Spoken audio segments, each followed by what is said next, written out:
Good evening friends. మనకి CP గేట్లో allotment అయితే జరిగింది. Second phase allotment. ఓకేనా, సెకండ్ ఫేజ్ అలాట్మెంట్లో ఇప్పుడు నెక్స్ట్ వచ్చే క్వశ్చన్, నెక్స్ట్ ఏంది అలాట్మెంట్ జరిగిన తర్వాత అనేది క్వశ్చన్. కాలేజ్ జాయినింగ్ అనేది చాలా ఇంపార్టెంట్, అందుకే వీడియో తీస్తున్నా. మీకు సెకండ్ ఫేజ్ అలాట్మెంట్లో ఇన్స్ట్రక్షన్స్ అనేది చూసుకోవచ్చు. ఓకేనా, ఇన్స్ట్రక్షన్స్ అనేది చాలా ఇంపార్టెంట్. ఇక్కడ చూడండి, make the payment on are before 24/10/2025. అంటే మీకు అలాట్మెంట్ ఆర్డర్లో ఏదైతే ఫీ టు బి పేడ్ ఉందో 24/10/2025 లోపు కంపల్సరీ ఆ ఫీ టు బి పేడ్ ఎంతైతే ఉందో అది పే చేయాలి. అండ్ ఆల్రెడీ ఫస్ట్ పేజ్లో పే చేసిన వాళ్ళకి అది ఆటోమేటికల్లీ సెకండ్ పేజ్కి ట్రాన్స్ఫర్ అయిపోతే వెయిట్ చేయండి. ఓకేనా, అది ట్రాన్స్ఫర్ అయిపోతే ఒకవేళ కాకపోతే హెల్ప్ లైన్ నెంబర్కి కాల్ చేయండి, వాళ్ళు అప్డేట్ చేస్తారు. ఎందుకంటే ఆల్రెడీ ఫస్ట్ పేజ్లో 800 కట్టిన సెకండ్ పేజ్లో మళ్ళీ కట్టాల్సిన అవసరం లేదు. అది అట్లా చూపిస్తుంది అంటే రేపటిదాకా చూడండి. ఒకవేళ కాకపోతే హెల్ప్ లైన్ నెంబర్కి కాల్ చేయండి. అండ్ 24/10 లోపు make the payment on are before. On are before అంటే 24th రోజు లాస్ట్ డేట్ అన్నట్టు. అంటే 22, 23, 24 ఈ 3 days మోస్ట్ ఇంపార్టెంట్. ఓకేనా, మోస్ట్ అంటే మోస్ట్ ఇంపార్టెంట్.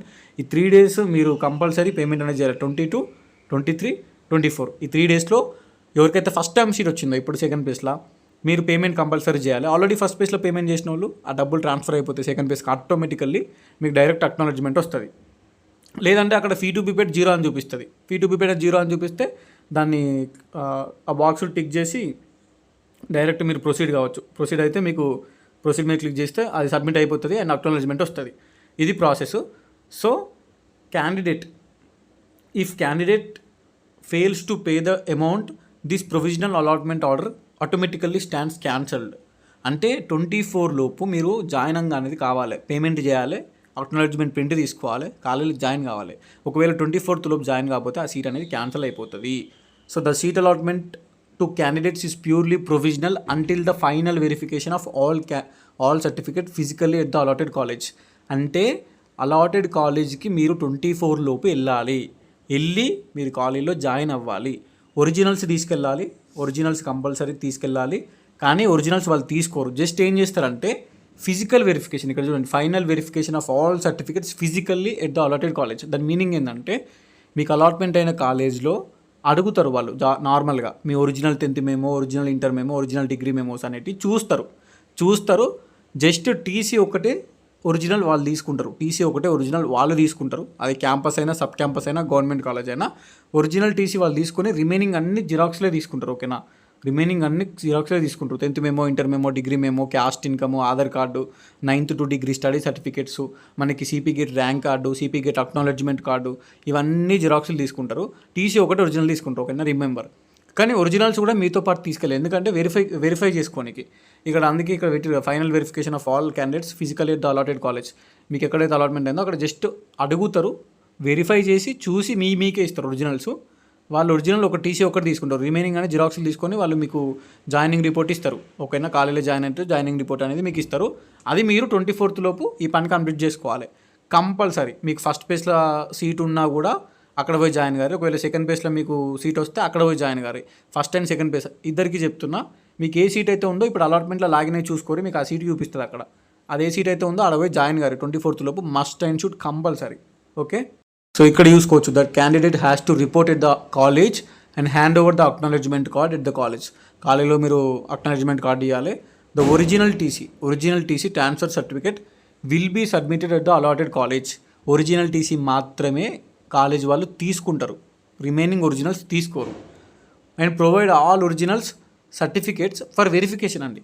అంటే ఏంది, ఒరిజినల్ టీసీ వాళ్ళు తీసుకుంటారు. The original TC shall be submitted at the allotted college. మనం కాలేజ్లో సబ్మిట్ చేస్తాం. And provide all original certificates for verification. అంటే వెరిఫికేషన్ కోసం వాళ్ళు ఒకవేళ అడిగితే చూపించాలి అంతే. చూసిన వాళ్ళు ఒకవేళ అడిగినా చూసి మీకే ఇస్తారు. జస్ట్ వెరిఫై చేసుకుంటారు ఒరిజినల్స్ అన్ని చూసి.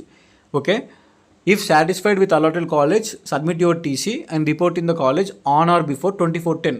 అంటే October 24 లోపే మీకు కాలేజీలో కూడా జాయినింగ్ అనేది అయిపోవాలి. ఓకేనా, మీకు నచ్చకున్నా వేరే ఆప్షన్ లేదు, అందులో జాయిన్ కావాలి. ఎందుకంటే third page is the final page. ఇందులో మీరు జాయిన్ కాకపోతే టీసీ ఇచ్చి 24 తర్వాత మీ సీట్ క్యాన్సిల్ అయిపోతుంది.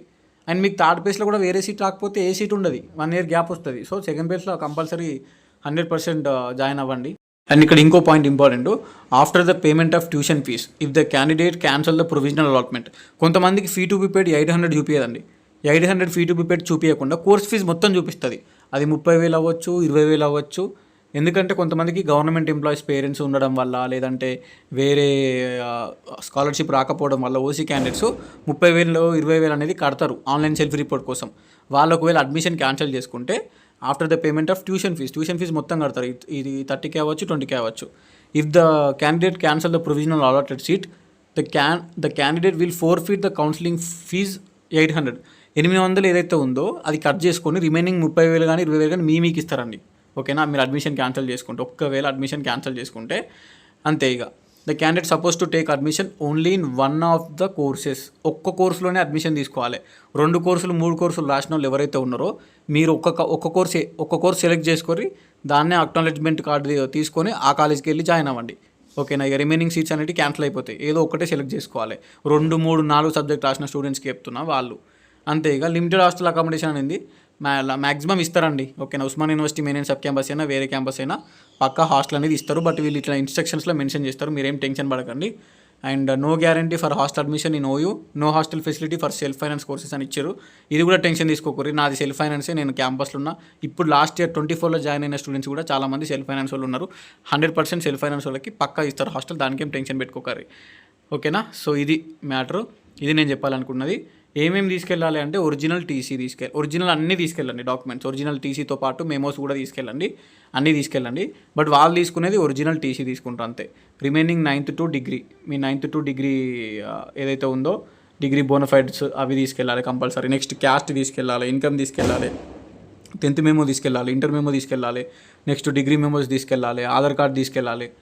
And most important rank card అనేది ఇంపార్టెంట్. ర్యాంక్, నెక్స్ట్ మీ అలాట్మెంట్, ఈ అక్నాలెడ్జ్మెంట్ ఏదైతే ఉందో ఈ అక్నాలెడ్జ్మెంట్ కూడా తీసుకెళ్ళాలి. ఓకేనా, పాస్పోర్ట్ సైజ్ ఫొటోస్ కూడా, ఓకేనా, ఫొటోస్ కూడా తీసుకెళ్ళాలి. అన్ని 2 sets జిరాక్స్లు తీసుకెళ్ళండి. 2 sets జిరాక్స్లు తీసుకెళ్ళండి. ఒక 1 set మీ ఒరిజినల్స్ కూడా తీసుకెళ్ళండి. ఓకేనా, ఒరిజినల్స్ కూడా కంపల్సరీ తీసుకెళ్ళండి. ఇక ఇంతకంటే క్లారిటీగా నేను చెప్పలేను, అన్నీ క్లారిటీగా. గ్యాప్ సర్టిఫికేట్ లేకున్నా మీ అడ్మిషన్ యాక్సెప్ట్ చేస్తారు, మైగ్రేషన్ లేకున్నా మీ అడ్మిషన్ యాక్సెప్ట్ చేస్తారు. ఇవి 2 తర్వాత అయినా ఇవ్వచ్చు. ఓకేనా, ఇవి 2 తర్వాత అయినా ఇవ్వచ్చు. వీటి గురించి టెన్షన్ పెట్టుకోకూరి. రిమైనింగ్ అయితే అన్నీ తీసుకెళ్ళండి. మీరు ఆల్రెడీ సర్టిఫికేషన్ వెరిఫికేషన్ అన్నీ సబ్మిట్ చేసేసారు. రిమైనింగ్ అవన్నీ తీసుకెళ్ళండి. లాంగ్ మెమోస్ లేకపోతే డిగ్రీ సెమిస్టర్ వైజ్ మెమోస్ తీసుకెళ్ళండి. ఓకేనా, నో ప్రాబ్లం, పెద్ద ప్రాబ్లం ఏం కాదు. But TC original is mandatory and must. TC original is compulsory. ఓకేనా, ఎవరెవరైతే బీఎడ్ 4th సెమిస్టర్లో రిజల్ట్స్ రాకపోవడం వల్ల టీసీ ఇవ్వలేదో మీరు మీ ప్రిన్సిపల్ని, ఏదైతే పీజీ కాలేజీలో సీట్ వచ్చిందో ఆ ప్రిన్సిపల్కి లెటర్ రాయండి. ప్రిన్సిపల్కి చెప్పండి, సార్ మాది బీఎడ్ 4th సెమిస్టర్ అయిపోలేదు, మాకు ప్రాబ్లం ఉంది, టీసీ ఇవ్వట్లేదు అంటే మీ అడ్మిషన్ యాక్సెప్ట్ చేస్తారు, మీకు జాయినింగ్ రిపోర్ట్ ఇస్తారు. అండ్ కొన్ని రోజులు టైం ఇస్తారు, అడగండి ఇన్ని డేస్ వరకు మేము టీసీ తెచ్చిస్తామని లెటర్ రాసియండి. అప్పుడు మీ అడ్మిషన్ క్యాన్సిల్ తీసుకుంటారు, క్యాన్సిల్ కాదు, అడ్మిషన్ తీసుకుంటారు, మీకు జాయినింగ్ రిపోర్ట్ ఇస్తారు. తర్వాత మీ బీఎడ్ 4th సెమ్ అయిపోయిన తర్వాత మీకు టీసీ బీఎడ్ కాలేజ్ వాళ్ళు ఇచ్చిన తర్వాత అప్పుడు వచ్చి పీజీలో మీరు టీసీ సబ్మిట్ చేయొచ్చు. ఓకే, ఇది ప్రాసెస్. ఇది ఓన్లీ ఫర్ బీఎడ్ వాళ్ళకి, ఎందుకంటే వాళ్ళకి 4th సెమిస్టర్ ఇంకా రిజల్ట్స్ రాలేదు, టీసీలు ఇస్తలేరు, వాళ్ళ కోసం చెప్తున్నా. రిమైనింగ్ అందరికీ గుర్తుపెట్టుకోరు, 24th is the last date for joining. Compulsory join అవ్వండి, ఫస్ట్ పేస్ అయినా సెకండ్ పేస్ అయినా. ఓకేనా, ఇద్దరికి చెప్తున్నా. All the best. డౌట్స్ ఉంటే కింద కమెంట్ చేయండి. ఉంటా మరి, బాయ్.